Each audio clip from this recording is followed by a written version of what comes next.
Welcome to comrade Telugu news channel కి స్వాగతం. ముందుగా హెడ్లైన్స్.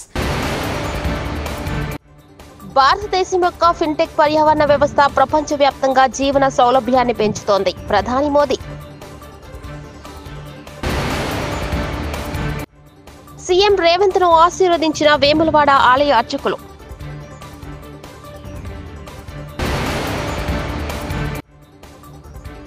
బీజేపీలో బీఆర్ఎస్ విలీనం అంశంపై కేంద్ర మంత్రి బండి సంజయ్ స్పందన.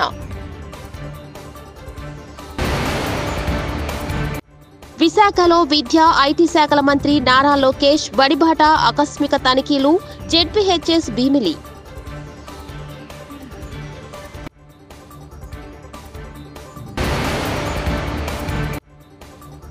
వన మహోత్సవం సామాజిక బాధ్యత. రాష్ట్ర ఉప ముఖ్యమంత్రి వర్యులు శ్రీ పవన్ కళ్యాణ్.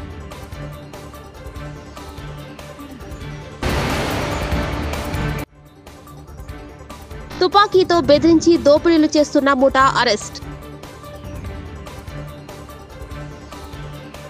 ముంబైలో జరిగిన గ్లోబల్ ఫిన్టెక్ ఫెస్ట్ లో బలమైన, పారదర్శకమైన మరియు సమర్థవంతమైన వ్యవస్థల ద్వారా స్థిరమైన ఆర్థిక వృద్ధికి భారతదేశం యొక్క నిబద్ధతను ప్రధాని మోదీ పునరుద్ఘాటించారు. ఆర్థిక మార్కెట్లను బలోపేతం చేయడంలో మరియు స్థిరమైన వృద్ధికి గ్రీన్ ఫైనాన్స్ కు మద్దతు ఇవ్వడంలో అధునాతన సాంకేతికతలు మరియు నియంత్రణ ఫ్రేమ్ వర్క్ల పాత్రను ఆయన నొక్కి చెప్పారు. భారతీయుల జీవన నాణ్యతను పెంపొందించడంలో మరియు ప్రపంచవ్యాప్తంగా జీవన సౌలభ్యాన్ని మెరుగుపరచడంలో భారతదేశ ఫిన్టెక్ పర్యావరణ వ్యవస్థ కీలక పాత్ర పోషిస్తుందని ప్రధాని మోదీ విశ్వాసం వ్యక్తం చేశారు. हम फाइनेंशियल इंक्लूजन के उस इंक्लूजन के सैचुरेशन पर बल दे रहे हैं.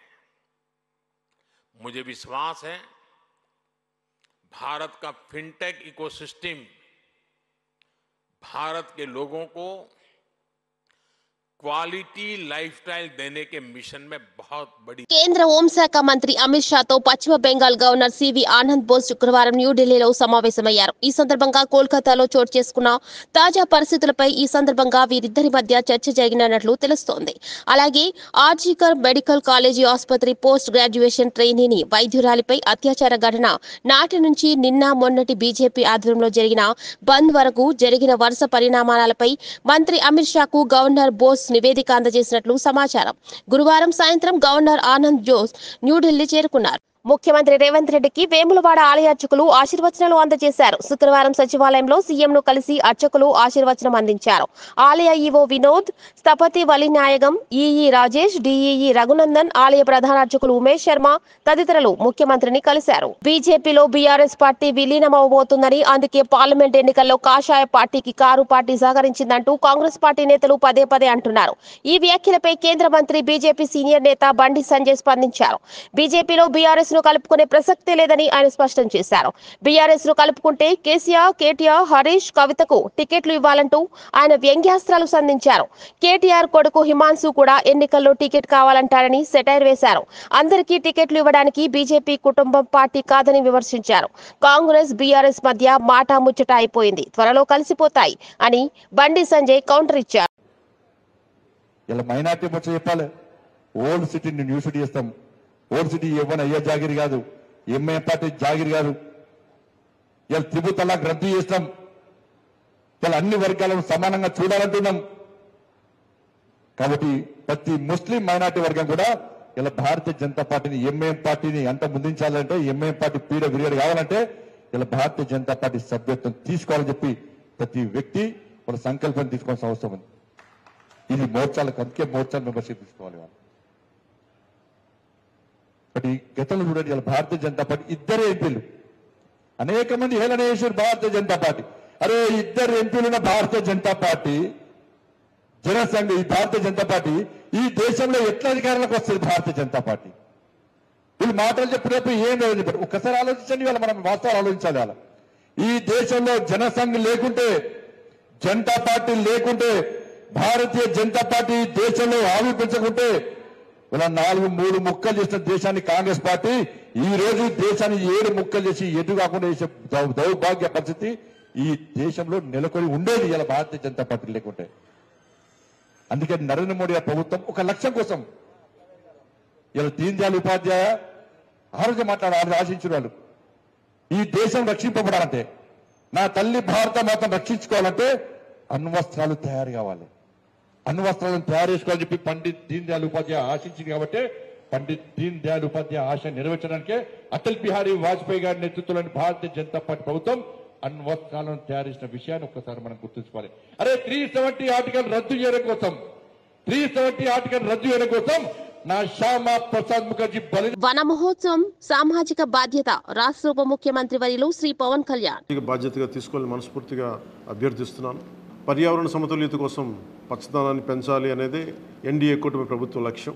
29% ఉన్న పచ్చదనం 50% తీసుకెళ్లాలే లక్ష్యంగా పనిచేస్తున్నాం. ఈ వన మహోత్సవ కార్యక్రమంలో మరొక ముఖ్య విషయం వృక్ష జాతుల ఎంపిక చాలా కీలకం. అవి స్వదేశీ వృక్ష జాతులను ఎంపిక చేసుకోవటం చాలా అవసరం. స్థానిక వృక్ష జాతులు నాటడం ద్వారా జీవ వైవిధ్యాన్ని, నేల ఆరోగ్యాన్ని మరియు పర్యావరణం మరియు మానవ ఆరోగ్యాన్ని కాపాడిన వాళ్ళు అవుతాం. అందుకే దేశవాళీ చెట్లు పెంచడం చాలా అవసరం. మన దేశ భూ వాతావరణ జీవ వైవిధ్యాన్ని ముప్పు కలిగించే అన్య దేశ జాతుల్ని నాటడం మనందరం మానుకోవాలి. చూడటానికి మొక్క ఆకర్షణీయంగా ఉంది, మొక్క నాటితే ఏపుగా పెరిగిపోతుంది, నిర్వహణ ఖర్చులు అని చెప్పి ఎవెన్యూ ప్లాంటేషన్ పేరు మీద గత దశాబ్ద కాలంలో అన్య దేశ వృక్ష జాతులైన కోనాకార్పస్, ఏడాకుల పాల, మడగాస్కర్ ఆల్మండ్, ఆస్ట్రేలియా తుమ్మ లాంటి వృక్ష జాతుల్ని విరివిగా నాటేశాం. వీటి మూలంగా పర్యావరణానికి ప్రయోజనం కంటే కూడా ఆరోగ్యం మీద, భూగర్భ జల సంపద మీద చాలా తీవ్ర ప్రభావం చూపుతూ ఉంది. అందరూ ఆ ప్రాంత జీవ వైవిధ్యాన్ని పెంపొందించే స్వదేశీ జాతులను మాత్రమే నాటాలి అనేది ఏ దేశపు వృక్ష శాస్త్రజ్ఞుల్ని అడిగినా చెప్పే మాట ఇది. కానీ ఆ వాస్తవాన్ని విస్మరించి విదేశీయ మొక్కల మోసుతో రాష్ట్రమంతటా కోనాకార్పస్తో నింపేశారు. కోనాకార్పస్ అసలు మొదట పరిచయం చేసిన అరబ్ దేశాలే దాన్ని నిషేధించినాయి. ఎందుకంటే దాని దుష్ప్రభావాలను గుర్తించిన వెంటనే నిషేధించారు, తీసేశారు. మన దేశంలో తెలంగాణ, గుజరాత్, కర్ణాటక, అస్సాం ప్రభుత్వాలు కూడా వీటిని నిషేధించినాయి.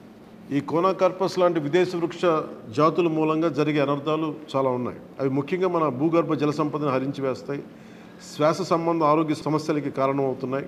కోనాకార్పస్ ఎలాంటి వృక్ష జాతి అంటే పశువులు తినవు, పక్షులు గూడు పెట్టవు, కనీసం పక్షులు కూడా వాలవు. చెట్టుని చేమని ఆధారంగా చేసుకుని బతికే క్రిమికీటకాలు కూడా ఈ చెట్లు జోలికి రావు. కృష్ణా జిల్లా గుడ్లవల్లేరు ఇంజనీరింగ్ కళాశాలలో అర్ధరాత్రి విద్యార్థినుల ఆందోళనపై మంత్రి నాలా లోకేష్ స్పందించారు. ట్విట్టర్ వేదికగా స్పందిస్తూ విద్యార్థినుల ఆందోళనపై అధికారులను అడిగి వివరాలు తెలుసుకున్నారని, హిడెన్ కెమెరాల ఆరోపణలపై విచారణకు ఆదేశించినట్లు తెలిపారు. విచారణలో తప్పు చేశారని తేలితే దోషులు, బాధ్యులపై కఠిన చర్యలు తప్పవని హెచ్చరించారు. ఇటువంటి ఘటనలు కాలేజీల్లో పునరావృతం కాకుండా చర్యలు తీసుకోవాలని ఉన్నతాధికారులకు ఆదేశాలు ఇచ్చానన్నారు. కళాశాలలో ర్యాగింగ్, వేధింపులు లేకుండా యాజమాన్యాలు ముందస్తు చర్యలు తీసుకోవాలని లోకేష్ ట్విట్టర్లో పేర్కొన్నారు.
Ethan was in grade 3 and speaking about science. He used to... Good morning everyone, my name is Chavalika. I am studying 10th class at KCB.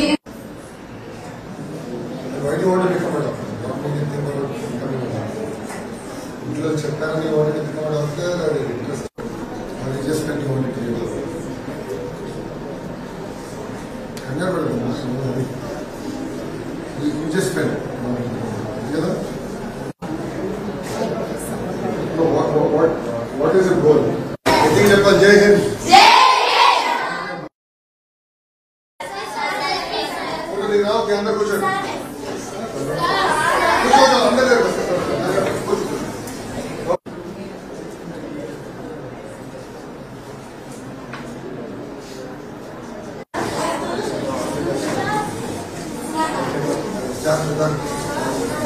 చదవాలి.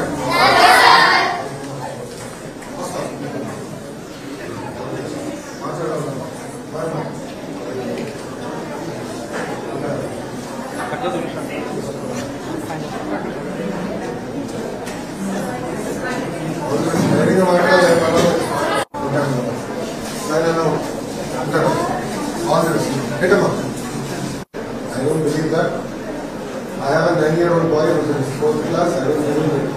We need to have no devices. Computer lab, doses are very good. We will do a computer lab for sure. Okay, all the best. Bye. All the best. విశాఖపట్నంలో ప్రజా దర్బార్ నిర్మించిన విద్యా IT శాఖల మంత్రి నారా లోకేష్.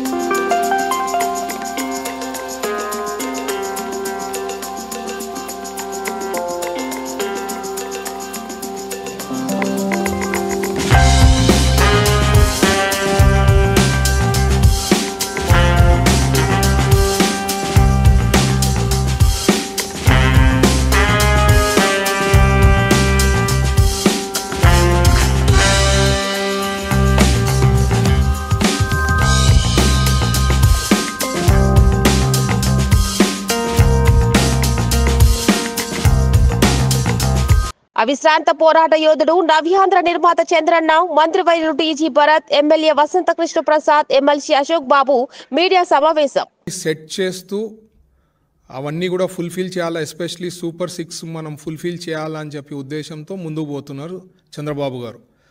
అందుకని ఈ మధ్య మనం అన్నా క్యాంటీన్లు కూడా స్టార్ట్ చేశాము. ఎంతమందిలో హ్యాపీనెస్ చూసినారు. బీదవాళ్ళకైతే 5 రూపాయలకి హ్యాపీగా మంచి క్వాలిటీ ఫుడ్.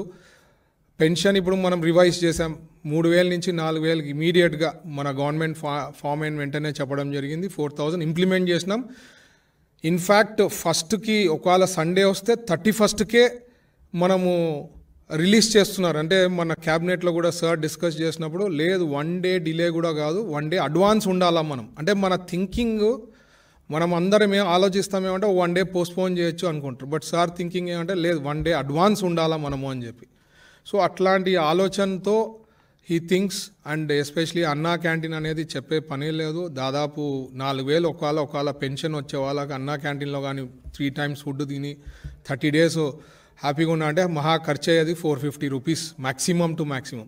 మిగతాది ఇంకా డబ్బులు మిగిలించుకొని ఇంకా పనులు వేరే ఏమైనా చేసుకునేదానికి ఆస్కారం ఉంటుంది.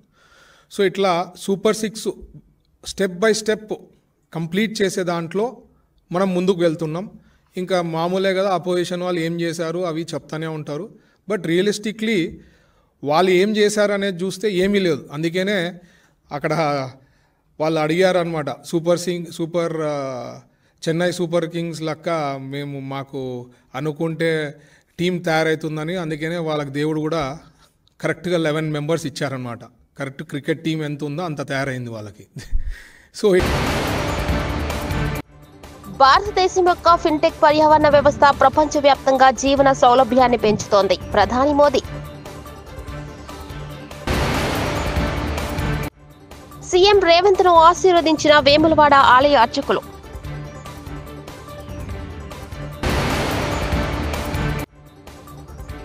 బీజేపీలో బీఆర్ఎస్ విలీనమాంసంపై కేంద్ర మంత్రి బండి సంజయ్ స్పందన. విశాఖలో విద్యా ఐటీ శాఖల మంత్రి నారా లోకేష్ బడిబాట ఆకస్మిక తనిఖీలు. జెడ్పీహెచ్ఎస్ భీమిలి.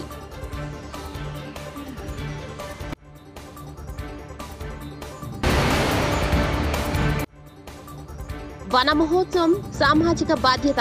రాష్ట్ర ఉప ముఖ్యమంత్రి వర్యులు శ్రీ పవన్ కళ్యాణ్.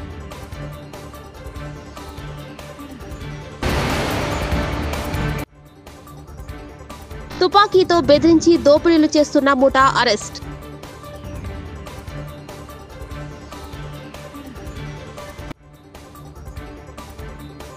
ఇవి బులెటిన్ విశేషాలు. చూస్తూనే ఉండండి కామ్రేడ్ తెలుగు న్యూస్ ఛానల్. ప్రతినిధి ఒంటేరు రమేష్ చంద్ర పరకాల.